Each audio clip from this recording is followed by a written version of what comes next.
हामी सबैको ध्यान छ भारतीय राजदूत मनजित सिंह पुरीतिर। उहाँ एकदम सफल सक्सेसफुल डाइनामिक भिजनरी एम्बेसडर हुनुहुन्छ। उहाँको कार्यकालमा नेपाल भारत सम्बन्धमा धेरै राम्रो काम भएको छ। अब आज हामी नेपाल भारत सम्बन्धको बारेमा समीक्षा गरिरहँदाखेरि उत्कृष्ट नमुनाको सम्बन्ध छ नेपाल भारत सम्बन्धमा। कहीँ पनि छैन, विश्वको कुनै देशसँग पनि छैन यस्तो राम्रो सम्बन्ध। म राजदूत नामै मनजित सिंह पुरीज्यू। ऋषि बहुत बहुत धन्यवाद। मुझे पता नहीं मैं सक्सेसफुल हूं या नहीं, लेकिन ये जरूर सक्सेसफुल ये तो आप मानेंगे सब। Rishi you done very well, absolutely wonderful. यहाँ भी काम कर देता है। अभी तो मैं यही देख रहा था, पर चलिए हो गया। पहले तो आप सबका बहुत बहुत धन्यवाद कि आपने मुझे यहाँ आने का मौका दिया। ऋषि जी आपका खास, लेकिन आप सबका, मेरे पत्रकार दोस्त यारों का। कल हमारा गणतंत्र दिवस है और इस मौके पर आप लोगों ने मुझे यहाँ आने की मौका दिया, आपसे कुछ बोलने का। इसके लिए मैं आपका बहुत आभार प्रकट करता हूँ और इस बात का भी बहुत प्रकट करता हूँ आभार कि नेपाल के सभी राजनीतिक दल जिनके प्रतिनिधियों ने यहाँ पर कुछ बोला, मंत्री जी भी थे, भूतपूर्व मंत्री थे सारे, और उन सब ने भी हमें शुभकामनाएं दी। इन सब का भी बहुत का आभार करते हैं हम। देखिए, भारत और नेपाल हमारे जो संबंध है ये तो हम लोगों के बाप दादा के जमाने से चल रहे हैं, भगवान से चल रहे हैं, प्रकृति से हम लोग जुड़े हुए हैं। मैं आज आपको कुछ स्लाइटली डिफरेंट चीज के बारे में बोलता हूं। यहां पर सब बाकी चीजें तो लोगों ने बोल दी जो आम जरा में आती। तो देखिए, भारत और नेपाल के जो संबंध है इनमें क्या ऐसी चीज है जो शायद विश्व के किसी और किन्हीं और दो देशों में नहीं। तो आप शायद मेरे साथ मानेंगे कि ये है लोगों के बीच में संबंध। चाहे हम कभी उनको रोटी बेटी कहते हैं, कभी हम कुछ और कहते हैं, बट असल में है लोगों के बीच में संबंध। आप में से कितने लोग हैं जिन्होंने कभी एक बॉलीवुड फिल्म नहीं देखी? शायद कोई भी नहीं होगा। कुछ आप लोग क्रिकेट में रुचि रखते हैं? मैं देखा अभी जो नेपाल के लेटेस्ट स्टार संदीप लामिछाने ने आईपीएल इंडिया में इतने जबरदस्त शाइन किए, कैसे आगे गई चीजें। मुझे बिल्कुल आश्चर्य नहीं होगा अगर आप मेरे से ज्यादा इंडिया के जितने भी सीरियल्स वगैरह आते हैं जी टीवी पे और किसी पे आते हैं, आप मेरे से ज्यादा शायद जानते होंगे उनके बारे में। ये है हमारे लोगों के बीच के संबंध। और ये सिर्फ यहां रिपोर्टर्स क्लब में नहीं है, ये आप मानेंगे आपके घरों में है, शायद इससे ज्यादा, क्योंकि आप तो प्रोफेशनली चीजों को देखते हैं, लेकिन घर में लोग स्वाभाविक तरीके से लोग देखते हैं। और मैं मानता हूं कि ये जो चीज है हमारे में लोगों के बीच में संपर्क, हम इनको और किस तरह सुदृढ़ करें, इनको आगे कैसे बढ़ाएं। आज की दुनिया में जहां सब कुछ ग्लोबलाइज हो चुका है, आप घर में बैठिएगा, सारी दुनिया की न्यूज आपके हाथ में है। एक छोटा सा 8 इंच या 6 इंच का इंस्ट्रूमेंट सेलफोन, इसके साथ आदमी सब कुछ कर सकता, कुछ शायद और किसी चीज की जरूरत ही नहीं। इस समय में हम लोग किस तरह जो हमारे प्राचीन काल से हमारे ये जो रिश्ते हैं इनको हम कैसे सुदृढ़ करें। मैं आपको 2-3 उदाहरण देता हूं। मैं मानता हूं इसके अलावा एक और चीज जो देशों के बीच में बहुत इंपॉर्टेंट होती है और जो नागरिकों के लिए भी बहुत इंपॉर्टेंट है, वो है आर्थिक अर्थव्यवस्था। क्योंकि वो जब बहुत सुदृढ़ हो जाती है तो ये जो लोगों के बीच में कॉन्टैक्ट्स हैं इनको आगे बढ़ावा दिया जा सकता है और आसानी से।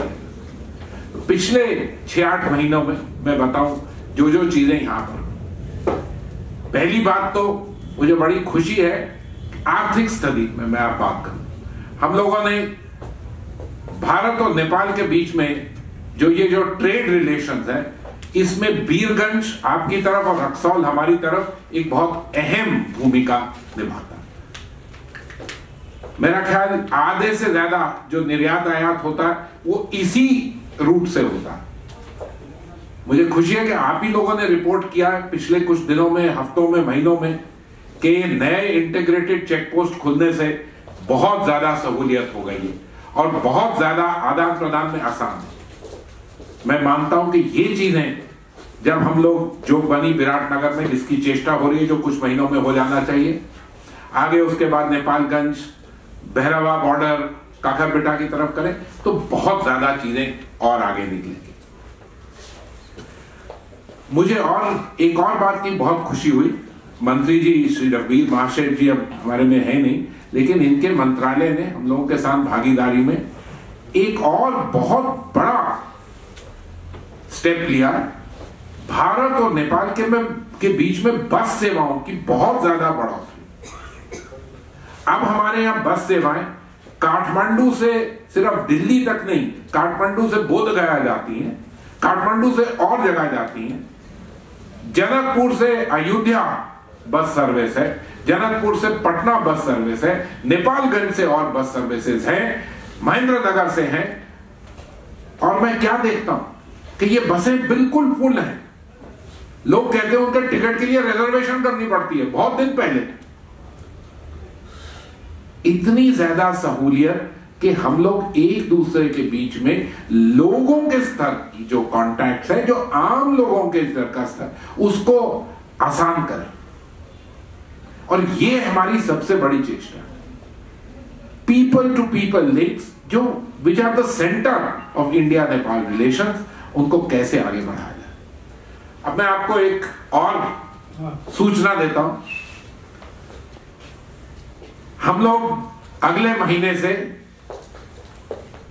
थोड़े से हफ्ते फरवरी के और ज्यादा हफ्ते मार्च में यहां बहुत बड़े पैमाने में काठमांडू और अन्य शहरों में नेपाल में एक फेस्टिवल ऑफ इंडिया करने जा रहे हैं। मुझे बड़ी खुशी है आप लोगों को इस रिपब्लिक डे के ओकेजन में ये बताने के लिए।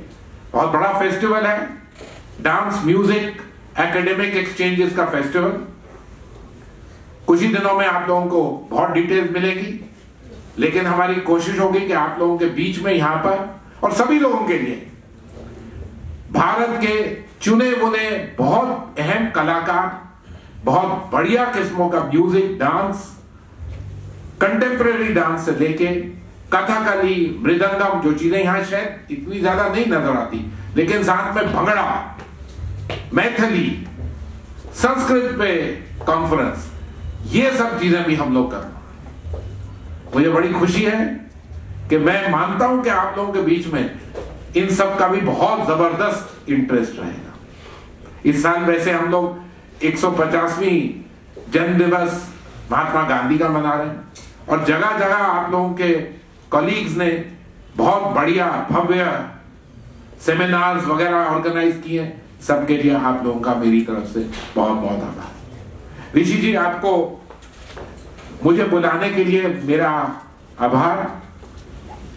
हमारे सब साथी जो है इंडियन एम्बेसी में, उनका भी आभार। आप सब ने मेरी बात सुनी, मैं इसके लिए आप सबका बहुत आभार प्रकट करता हूं। And I want to wish you a great year ahead. नया साल अभी चढ़ा है। I wish you a great 2019. Thank you very much. One question, Parshuram ji. One question, sir. Parshuram जी ने क्वेश्चन पूछा। जरूर साहब, आपको तो माइक्रोफोन ही नहीं दिया इन्होंने। चलिए बोलिए बोलिए, मैं भी इधर खड़ा हो जाऊँ। ठीक है महामहिम जी। हाँ बताएं। बड़ा लाउड ही है। हाँ, मैं भी लाउड हूँ। मेरा सिर्फ एक प्रश्न है। बताएं सर। जो ईपीजी का जो रिपोर्ट है सर, वो सम्माननीय प्रधानमंत्री मोदी जी कब लेंगे? सर जी, मैं आपको ये बताऊं, मैं ईपीजी में नॉट इन्वॉल्व हूँ सर।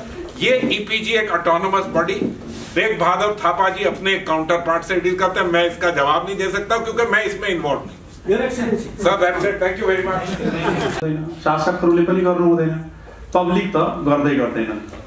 साझा नदी, साझा चराचुरुङ्गी, साझा संस्कृति, साझा व्यक्तित्वहरू, साझा भगवान, साझा शैतान, सबै साझा भइरहेको सन्दर्भमा हामीले यसलाई कुनै पनि प्रकारले अरू देशहरूको सम्बन्धसँग तुलना गर्नै सक्दैनौँ। साझा भाषा, साझा बोली, साझा संस्कृति, जे भन्दा पनि साझा शब्द लगाइदिँदा त्यो पुग्छ।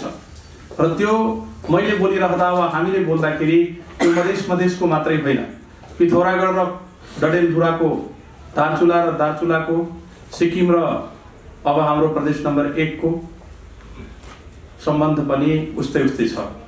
त्यसैले यो सम्बन्धलाई हामी अझ बढी प्रगाढ बनाउने, नयाँ नयाँ जुन चुनौतीहरू छ, साझा आतंकवादको समस्या, साझा अपराधको समस्या त्यसलाई हामीले एकअर्कोसँग मिलेर त्यसको निवारण गर्नुपर्दछ। नेपाली राजनीतिमा नेपालको राजनीतिक इतिहासमा भारतीय नेताहरूको सहयोग, भारतको राजनीतिक परिवर्तनहरूमा नेपाली नेता र नेपाली भूमिको सहयोग पनि उत्तिकै अतुलनीय थियो र छ। त्यसैले सबै प्रकारको सम्बन्ध भएको भारतको भोलि हुने गणतन्त्र दिवसको सन्दर्भमा हामी सबै भारतीय जनताको, भारतीय प्रधानमन्त्रीज्यूको, भारतीय राष्ट्रपतिज्यूको, महामहिम राजदूत महोदयको व्यक्तिगत र सामूहिक रूपमा उहाँहरूको सिङ्गो भारतको उन्नति प्रगति होस् त्यसको कामना गरौँ र भारतबाट नेपालले अपेक्षित सहयोग प्राप्त गर्न सकोस्, उहाँहरूको सहयोग नेपालको उन्नति र विकासमा होस्, त्यो हाम्रो अपेक्षा हुनेछ। अहिले बहुतै चर्चामा रहेको त्यो विषयमा म अन्त्यमा 1 मिनटमा राख्न चाहन्छु।